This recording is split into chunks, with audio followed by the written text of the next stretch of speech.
Hi, this is Ryan from Seagull.com. Today we're going to demonstrate how to get back into your kayak. Inflatable kayaks are very stable.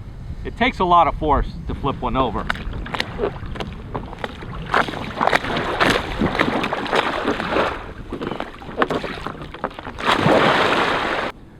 If you do go overboard, first, stay calm. Second, if possible, hold on to your paddle. In most cases, your kayak will be close by. If not, swim on over to it.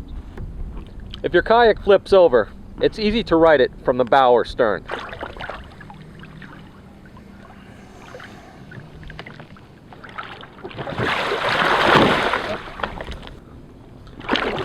Put your paddle inside, hook your arms over the pontoon, and pull yourself up to your belly using your arms with a big scissor kick.